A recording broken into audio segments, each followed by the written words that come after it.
Oui, alors quand je vois en fait qu'il y a beaucoup de vues sur les shorts, que ça va hyper vite, en fait, ça me fait marrer. Je trouve ça super. Je ris. Je fais à l'arrache. Non, mais c'est marrant parce que ça crée quand même une interaction. Enfin, moi, je trouve, hein, voilà.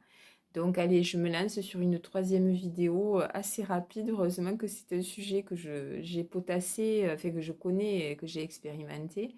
Donc, du coup, je fais freestyle, mais quand même, je sais à peu près de quoi je parle, hein. Alors là, je vais faire une vidéo en vous parlant de est-ce que Dieu est un grand sadique? Excusez-moi, je ris tout en souffrant parce que tout n'est pas simple. Donc, eh bien non, je voulais vous rassurer par rapport à ça, même si on en chie grave, pour avoir fait vraiment l'expérience de la rencontre profonde, hein, mais profonde vraiment, avec le divin, tout en haut, hein, vraiment, enfin, voilà, qui est une énergie énorme, hein, c'est le Big Bang, quoi, hein. Eh bien, non, Dieu n'est pas un sadique. Dieu, quand on dit Dieu est amour, je vous assure, hein, pourtant je ne suis pas du tout baba cool, hein, vraiment, j'ai beaucoup de mal à être cool d'ailleurs, mais Dieu est amour. Dieu est vraiment amour, c'est-à-dire que le divin, en fait, est un être bon, immense, hein, l'équivalent de, je sais pas comment dire, une méga conscience, une méga âme, une méga puissance, un truc de fou, quoi. Donc ça, je vous en parlerai dans une autre vidéo. C'est quoi le divin quand il descend, en fait, quand son énergie descend et s'approche de vous, qu'est-ce que ça, qu'est-ce que ça génère? C'est un truc de fou. Donc le divin n'est pas un sadique et la conscience divine est une donc méga intelligence, méga puissance, méga conscience, méga âme, un truc énorme qui est une substance d'amour en fait, mais vraiment l'amour avec un grand A, quoi, un truc de fou. Dieu est amour, hein, y a pas d'autre qualification, enfin on peut parler de beaucoup beaucoup de choses. Et donc, l'univers dans sa totalité, sachez-le, hein, même si vraiment on est en souffrance, mais alors un truc de fou. Enfin, moi, je sais que je passe par des phases pas possibles. Et beaucoup de gens, ben, vous le savez, hein, meurent. Enfin, bon, il se passe toutes sortes de trucs graves.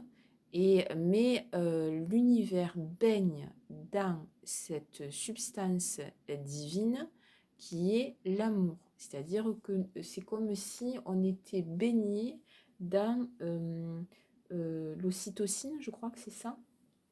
Mais vraiment, vraiment. Parce que c'est ce qu'il est. Je ris, je ris de toutes les luttes, de toutes les souffrances, de tous les trucs qu'on se fait vivre, que les autres nous font vivre. En fait, c'est une catastrophe. Mais c'est comme si nous avions les yeux fermés. Donc, par rapport à ça, et il y a toute l'âme et, disons, là, ce qui contient en fait vraiment cet état d'amour profond, hein, mais nous, c'est comme si nous dormions en fait. Donc, l'idée, le but en fait, justement à travers l'âme et ses réincarnations, ses expériences plus ou moins heureuses, mais aussi l'expérience de notre corps qui est notre véhicule physique en fait terrestre, l'expérience aussi de la conscience qui est d'énergie qui circule à travers le corps, eh bien, c'est comme si il fallait se réveiller en fait, hein. L'idée, c'est vraiment de réveiller à la fois la matière, la conscience et aussi l'âme pour sortir en fait des cauchemars que nous vivons, hein. Mais ça ne se fait pas. Alors pourquoi est-ce que Dieu a décidé finalement de nous faire vivre ce bourbier terrifiant, enfin ce truc où on en chie grave, quoi. Pardon.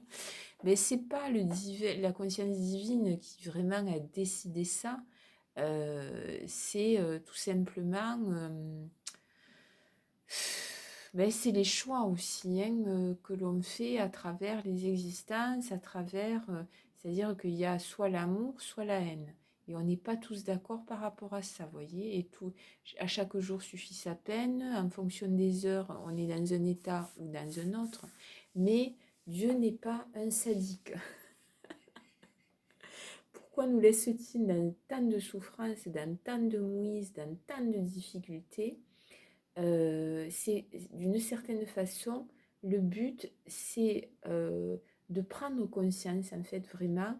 Et il y a une lutte, effectivement, qui s'engage entre l'ego et l'âme, hein, qu'on vit tous, hein, ego contre ego, son propre ego contre sa propre âme.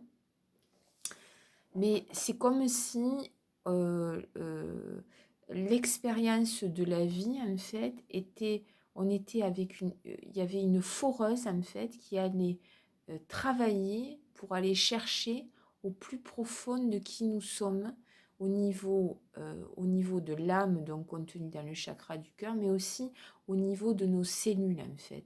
C'est là qu'est le trésor. Je ne sais pas pourquoi on en passe par... Il y a des forces d'opposition. Il y en a qui sont inconscientes, hein, c'est comme si on était de la matière inconsciente et qu'il fallait réveiller cette matière et que ça pouvait se faire facilement, mais que nous, on prend des détours et des contours et de tout ce que vous voulez. Mais il y a aussi une adversité très consciente, en fait, et très organisée qui travaille contre la conscience divine.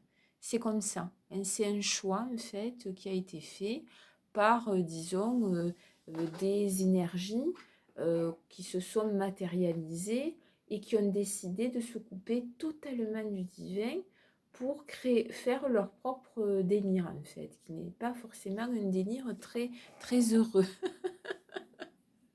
Donc là, je vais m'arrêter là. Mais sachez que oui, effectivement, pour l'avoir rencontré, avoir lâché prise, en fait, face à beaucoup de souffrances, beaucoup de tout et n'importe quoi, toutes les peines du monde, hein, eh bien, la rencontre avec le divin, que ce soit pour moi ou pour vraiment tous ceux qui l'ont vraiment concrètement rencontré, eh bien, c'est vraiment l'expérience de l'amour absolu.